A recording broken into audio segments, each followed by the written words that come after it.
Good morning to all. So today we discuss about the respiratory system. So respiratory system को पढ़ने से पहले मैं आपको एक सिस्टेमेटिक जो इसकी एक प्रोसेस है उसके बारे में बताऊंगी. ठीक है, तो फूड कहाँ से मिल रहे हैं हमें? By plants. And after that इसका क्या होगा? Digestion with digestive system.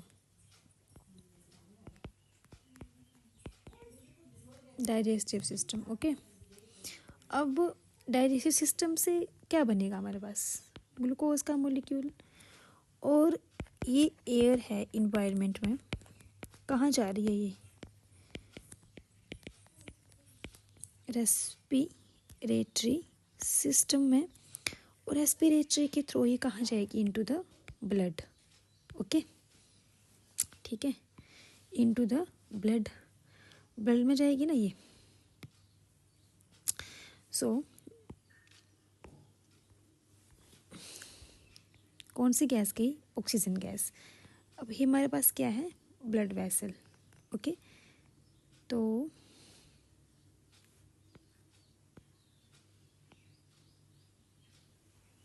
ये हमारे पास क्या है? Blood vessel. ठीक है, ऑक्सीजन गैस कहाँ से आई? From environment through the respiratory system into the blood. Okay, अब हमारे पास यहाँ पे क्या है? हमारे पास यहाँ पे सेल है. ठीक है, बहुत सारे सेल होंगे. तो ये हमने यहाँ पे हमारे पास एक सेल है. ठीक है, तो ये ऑक्सीजन गैस कहाँ चली गई और ये ग्लूकोज का मॉलिक्यूल कहाँ चला गया? हमारे सेल के अंदर. तो ये आ गया ग्लूकोज का molecule plus oxygen gas. They will form ATP plus CO2 gas. अब ये जो CO2 गैस है, ATP तो यूज़ कर लेगा cell in the form of energy, but ये जो CO2 गैस है ये कहाँ जाएगी? ब्लड में. और फिर ब्लड में जाने के बाद कहाँ जाएगी? इनटू. अब यहाँ पे कंसंट्रेशन ज़्यादा है ना CO2 की, और यहाँ पे कम है. यहाँ पे CO2 की कंसंट्रेशन कम है, यहाँ पे CO2 की कंसंट्रेशन क्या है? ज़्यादा. और बाहर O2 की कंसंट्रेशन ज़्यादा है, यहाँ पे O2 की कंसंट्रेशन क्या है? कम है. तो गैसेस का नेचर तो आप समझते हैं कि गैसेस कहाँ से कहाँ मूव करेंगी? From high to low. From high to low. Okay, तो अब ये जो प्रोसेस है इसको हम बोल देते हैं ब्रीदिंग, और simply exchange of gases. Exchange of gases. Okay, और जो ये वाली oxygen gas by breathing process से कहाँ जा रही है? सेल के अंदर जा रही है. और ये ग्लूकोज का मॉलिक्यूल भी with the help of digestion कहाँ जा रहा है? सेल के अंदर. और सेल के अंदर क्या हो रहा है? दोनों का लिसिस हो रही है, मतलब ग्लूकोज का ग्लाइकोलिसिस होगी साइटोप्लाज्म के अंदर. माइटोकॉन्ड्रिया में क्या होगा इसका? माइटोकॉन्ड्रिया ग्लाइकोलिसिस से क्या बनता है हमारे पास? पायरूवेट. फिर पायरूवेट अंटर को जाएगा ये कहाँ? माइटोकॉन्ड्रिया में. माइटोकॉन्ड्रिया में जाने के बाद फिर ठीक है हमारे पास क्या बनेगा? ATP और CO2 गैस. और CO2 गैस फिर यहाँ से यहाँ. तो इतना जो ये हमारे पास प्रोसेस है जहाँ पे हमारे पास जो ग्लूकोज है उसकी ब्रेक डाउन हो रही है with the help of oxygen, तो इसको हम बोलते हैं सेल्यूलर रेस्पिरेशन. ठीक है, तो रेस्पिरेटरी सिस्टम में क्या हुआ? रेस्पिरेटरी सिस्टम में हमारे पास दो terms I. First one breathing, second term is cellular respiration. ठीक है, और ये सेलुलर रेस्पिरेशन क्या है? एक एंजाइमेटिक प्रोसेस है. आप सब ने पढ़ रखा होगा जहाँ पे हम पढ़ते हैं ना, जहाँ पे ग्लाइकोलिसिस, क्रेब्स साइकिल जितना भी है. ठीक है, तो यहाँ पे मोर देन बहुत सारे एंजाइम्स होते हैं हमारे पास जिसमें ग्लूकोज की ब्रेक डाउन होती है. ठीक है, इनटू ATP मॉलिक्यूल. तो इसको बोलते हैं हम cellular respiration. And first term is breathing. ठीक है, सो ये लिख लीजिए आप, ब्रीदिंग क्या है और सेलुलर रेस्पिरेशन क्या है. ये दोनों टर्म्स जो हैं वो रेस्पिरेशन में ही आती हैं. ठीक है, ऐसा नहीं है कि ये दोनों अलग अलग हैं, ऐसे तो अलग हैं बट ये दोनों ही टर्म हमारे पास रेस्पिरेशन में ही आती हैं। ओके, सो जो रेस्पिरेशन है ये क्या है, method of breathing that can vary from species to species। Okay, और यहाँ पे नो एंजाइम आर इन्वॉल्व्ड, और ये क्या है, एंजाइमेटिक प्रोसेस है, ठीक है, यूनिवर्सल प्रोसेस है, ठीक है। तो यहाँ पे क्या होता है, ग्लाइकोलिसिस भी होती है ना, क्रैब साइकिल भी होगा, ठीक है, एवरीथिंग। तो ये आपने थोड़ा ध्यान में रखना है कि इसमें इस तरह से होता है। ये तो हमारी थी बेसिक सी प्रोसेसेस। ओके, तो अब हम रेस्पिरेशन में क्या करेंगे, मेथड ऑफ ब्रीदिंग, क्योंकि अलग अलग सिस्टम इन्वॉल्वमेंट होने के वजह से क्या है, वेरिएशंस हैं, ठीक है। Breathing in different organisms. Okay, तो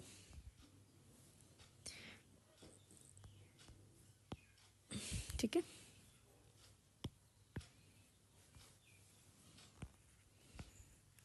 सबसे पहले हमारे पास पोरीफेरा। तो पोरीफेरा में किसकी बात करेंगे हम, स्पॉन्जिस की। और स्पॉन्जिस में कैसे होता है, bye general body surface. Okay, second है हमारे पास स्पाइडर। स्पाइडर में क्या पाया जाता है, बुक लंग्स। थर्ड है हमारे पास वर्ड्स। तो वर्ड्स में एक स्पेशल ऑर्गेनिज्म का नाम क्या है, एयर सैक्स, ठीक है। इस तरह से एयर सैक्स पाए जाते हैं वर्ड्स में। Okay, fourth one earthworm. तो अर्थवर्म में with the help of skin, and इसको क्या बोला जाता है फिर, क्यूटेनियस। ओके, और अगर हम फ्रॉग की बात करते हैं तो फ्रॉग में एडल्ट में क्या पाए जाते हैं, लंग्स। और जो हमारे पास लार्वा है इसमें पाया जाता है, लार्वा में भी कौन सा, टेडपोल लार्वा फ्रॉग का क्या पाया जाता है इसमें होता है through body surface and gills. Okay, so इतना तो आपको समझ आ गया ना, ठीक है। तो अब हम पढ़ेंगे रेस्पिरेटरी सिस्टम कंप्लीट। तो सबसे पहले मैं डायग्राम से आपको समझा देती हूँ। सबसे पहले जो बाहर वाली कैविटी है, ठीक है, ये नोज़ से शुरू होगा, ये नोज़ है। तो ये यहाँ पे ये नोस्ट्रिल्स हैं। नोस्ट्रिल के बाद ये हमारे पास नेज़ल कैविटी आती है, ठीक है, नेज़ल कैविटी। और नीचे जो ये हमारे माउथ की कैविटी है ना, और जहाँ पे ये दोनों ओपनिंग्स आपस में खुलती हैं इसको बोला जाता है फेरिंग्स, ठीक है, इसको बोलते हैं फेरिंग्स, ठीक है। इसके बाद हमारे पास है लैरिंग्स, जो वॉइस बॉक्स है, ठीक है, लैरिंग्स। और जो फेरिंग्स है ना, इसके 3 पार्ट आते हैं। जैसे यहाँ जो ऊपर वाला पार्ट है ना, जहाँ पे नेज़ल कैविटी भी अटैच है, नेज़ल कैविटी भी है और फेरिंग्स वाला पार्ट भी है, इसको बोला जाता है नेज़ोफेरिंग्स, ठीक है, इसको बोला जाता है नेज़ोफेरिंग्स। देन ये नीचे वाली कैविटी जहाँ पे क्या है, जहाँ पे ओरल कैविटी भी है और फेरिंग्स का पार्ट भी है, तो इसको बोला जाता है ओरो फेरिंग्स, ठीक है। और नीचे वाला पार्ट जहाँ पे ये लैरिंग्स वाला पार्ट भी है और ये लैरिंग्स भी है और फेरिंग्स आपस में थोड़ा सा एरियन का अटैच है, तो इसको बोला जाता है हाइपो फेरिंग्स। ओके, तो ये 3 टर्म्स आपने याद रखनी है, ठीक है। उसके बाद ये ओरल कैविटी, तो ये नीचे पीछे क्या चलेगी हमारी, फूड पाइप, ठीक है। और ये लैरिंग्स के पार्ट्स हैं epiglottis, thyroid cartilage and cricoid cartilage, ठीक है। तो इसको हम बाद में पढ़ेंगे, पहले हमें ये रेस्पिरेटरी सिस्टम का पूरा पार्ट पढ़ना है। तो ये हमारे पास ये क्या है, अब ट्रैकिया, ठीक है। और ये क्या है, रिंग्स। कौन सी रिंग होती हैं ये हमारे पास होती हैं कार्टिलेज रिंग्स। और क्यों ये रिंग्स पाई जाती हैं, क्योंकि कोई भी पाइप है हमारे पास, जैसे कोई पाइप है तो जैसे हम इसको बाहर से प्रेशर लगाएंगे तो ये क्या हो जाएगी, पास में आ जाएगी, है ना। तो एयर तो अंदर जा नहीं पाएगी फिर, है ना। तो ये जो है ना रिंग्स, ये हेल्प करती हैं आपस में कोलाप्स ना करें, ठीक है, यानी कि आपस में ये ना चिपके, कोलाप्स। ठीक है, इतना तो समझ आ गया ना आपको। तो अब हम पढ़ेंगे प्रोसेस ऑफ रेस्पिरेशन। तो इसमें 5 स्टेप्स हैं, ठीक है। कौन कौन से? फर्स्ट वन ब्रीदिंग, और ब्रीदिंग को ही क्या बोला जाता है, वेंटिलेशन भी बोला जाता है इसको, ठीक है। ये आपने याद रखना है, वेंटिलेशन भी बोला जाता है इसको, ठीक है। तो इसमें क्या समझा आपने, इसमें ओनली क्या है, एक्सचेंज ऑफ गैसेस, है ना, एक्सचेंज ऑफ गैसेस। सेकंड है एक्सचेंज ऑफ एयर और गैसेस, किसमें, बिटवीन लंग्स एंड ब्लड, ठीक है। थर्ड स्टेप है हमारे पास ट्रांसपोर्ट ऑफ गैसेस, ठीक है, by blood. And fourth one है हमारे पास एक्सचेंज ऑफ गैसेस, ठीक है, बिटवीन ब्लड एंड टिश्यू, ठीक है, और सेल, ठीक है। फिर फिफ्थ वन क्या है, सेलुलर रेस्पिरेशन, ठीक है। ये 5 प्रोसेसेस आपको पता है ना किस तरह से होती हैं, ठीक है। उसके बाद अब ये जो प्रोसेस है इतना पूरा आपको क्लियर है ना कि पाथवे क्या है कंप्लीट इसका। तो मैं यहाँ पे एक बार लिख देती हूँ क्या है। सबसे पहले हमारे पास क्या आता है, external nares, then nasal cavity, then internal nares, उसके बाद है फेरिंग्स। फेरिंग्स के आपको मैंने 3 पार्ट बताए थे। उसके बाद क्या है, लैरिंग्स, देन हमारे पास है ट्रैकिया। ट्रैकिया के बाद हमारे पास आता है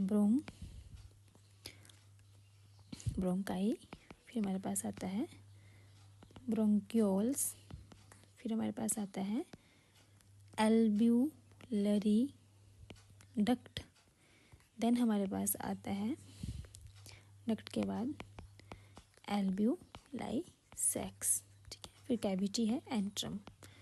तो ये जो एक पाथवे है ना ये आपको लर्न करना पड़ेगा, एंड क्योंकि यहाँ से भी अरेंज करने को क्वेश्चन आ जाता है, ठीक है, ये वाला इतना, ठीक है, समझ आ गया आपको।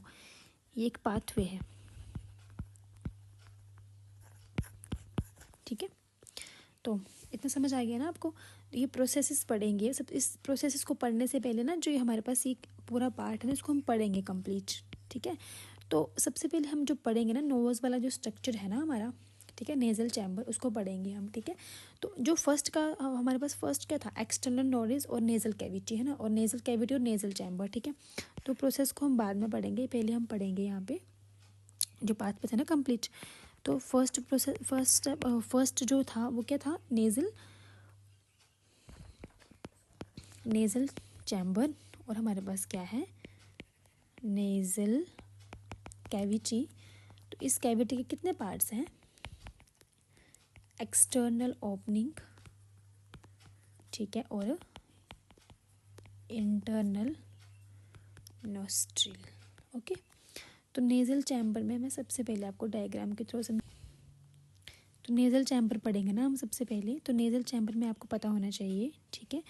तो ये जो नेजल चैम्बर है ना, देखो, तो नेजल चैम्बर जो ये है ना नेजल चैम्बर, तो यहाँ पे क्या है, देखो यहाँ पे क्या है, ये हमारा चैम्बर है ना नेजल चैम्बर। तो यहाँ पे 3 टर्बिनेट्स होते हैं, जो आप बोलते हो ना कि नाक की हड्डी, डॉक्टर बोलता है कि नाक की हड्डी बढ़ गई है, कुछ भी है, ठीक है, या प्रेस हो गया है। तो ये जो है वो नोज जो हड्डी होती है ना उसको बोलते हैं टर्बिनेट। तो टर्बिनेट्स एक्चुअली है क्या, जो नेजल चैम्बर है ना यहाँ पे पाए जाते हैं। ये फर्स्ट वन जो है इसको बोलते हैं इन्फीरियर टर्मिनेट, सेकंड पर मिडल में जो पाया था उसको बोलते हैं मिडल टर्मिनेट, और इसके ऊपर वाले पार्ट को बोलते हैं हम सुपीरियर टर्मिनेट, ठीक है। और जो ये टर्मिनेट्स होते हैं ना, इनका जो मेन फंक्शन है वो यही है कि जो भी हम एयर इनहेल कर रहे हैं ना, इसको ये गर्म कर देते हैं, यानी कि इसको हीट प्रोवाइड करेंगे, क्या हो जाएगी, ये हॉट हो जाएगी। आपने देखा होगा जैसे हम बाहर से तो कोल्ड एयर लेते हैं, नोज़ के अंदर जो हमारे बॉडी ऑर्गन्स है ना, तो उनको तो नहीं हम इतनी कोल्ड एयर वो ले सकते हैं ना, तो ये बेसिकली जो एयर है ना उसको हॉट कर देते हैं, उसको गर्म कर देते हैं, ठीक है। तो इतना समझ आया आपको, ठीक है।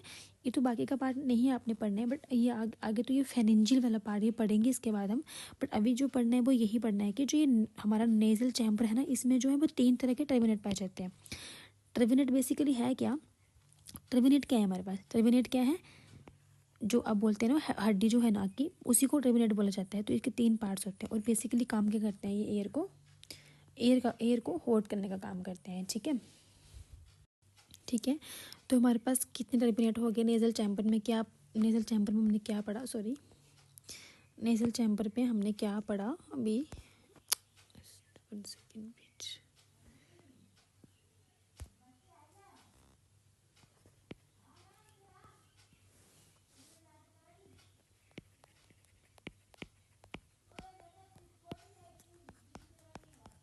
एक हमने पढ़ा अभी इनफीरियर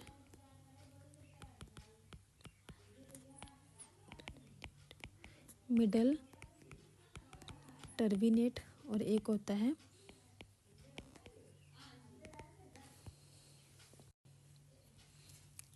तो नेजल चैम्बर में हमने क्या पढ़ा, inferior terminate, middle terminate and superior terminate, ठीक है। और ये मेनली क्या काम करते हैं, हमारे पास हीट कर देते हैं या कि एयर को हॉट कर देते हैं, ठीक है। इसके बाद जो नेज़ल चैम्बर में सेकंड पार्ट हमारे पास क्या प्रेजेंट होता है, इसमें सीलिया, और सीलिया में जितने भी हमारे पास डस्ट पार्टिकल्स होते हैं, ये डस्ट पार्टिकल्स को ट्रैप कर लेते हैं, ठीक है।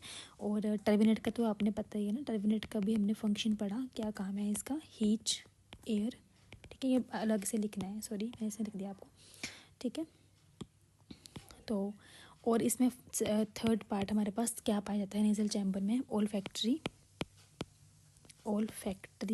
लोब, ठीक है। तो ओल्फैक्टरी नोब, जैसे ये हमारा नोज़ है ना, सॉरी जैसे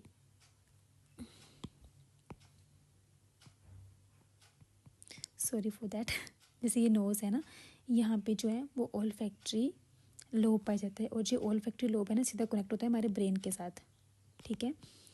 तो ये जो है ना एक मतलब जैसे हम बोलते हैं ना कि स्मेल एकदम से कैसे हमारे नोज़ को आ जाती है, तो यही है कि ओल्फैक्टरी लोब पाया जाता है, और ये बिल्कुल ही मतलब एक क्लोजेस्ट पॉइंट है बिटवीन ब्रेन एंड नोज़ का, ठीक है। कौन सा, ओल्फैक्टरी लोब, ठीक है। तो ये क्या करता है ओल्फैक्टरी लोब, स्मेल सेंस, ठीक है। तो इतना आपको समझ आ गया ना, जो हमने 3 पार्ट्स पढ़े। फर्स्ट वाला पार्ट हमने कौन सा पढ़ा कि जो नोज़ के क्या है, टर्मिनेट्स हैं, ठीक है। 3 पार्ट्स हमने पढ़े, nose turbinate, cilia and olfactory lobe. तो नोज टर्मिनेट एक्चुअली क्या काम करते हैं, हीट करते हैं एयर को, और जैसे कुछ ऐसे टर्मिनेट्स हैं ना, जैसे इनको इनमें नॉर्मल है ना अभी, तो जब इनमें स्वेलिंग आ जाती है ना, स्वेलिंग आ जाती है तो क्या होता है कि जो एयर है ना उसको अंदर जाने में थोड़ी मुश्किल हो जाती है, ठीक है। तो डॉक्टर बोलते हैं कि नाक की हड्डी बढ़ गई है आपकी, ठीक है। तो यही है, ठीक है, जो यहाँ पे इन्फेक्शन हो जाता है, यहाँ ये जो टर्मिनेट्स हैं ये इनका साइज़ जो है इंक्रीज़ हो जाता है, ओके। तो इतना समझ आया ना आपको, देन ये ठीक है। अब इसके बाद हम नेक्स्ट क्लास में करेंगे। इतना समझ आ गया ना आपको कि नोज नेजल चैम्बर के कितने पार्ट होते हैं और क्या ये काम करते हैं, ठीक है। और जो क्लोजेस्ट पॉइंट है बिटवीन, क्लोजेस्ट पॉइंट जो है बिटवीन जो नोज़ है और ब्रेन का, तो वो कौन सा है, ओल्फैक्टरी लोब है, ठीक है। जो ये डिस्ट्रैक्शन थोड़ी हो रही होंगी उसके लिए सॉरी। तो इतना हमने पढ़ा, इतना आपको समझ आ गया ना, ठीक है, ओके। तो ये है रेस्पिरेटरी, इससे आगे भी अभी बहुत सारा है, तो ये तो स्टार्टिंग सा है।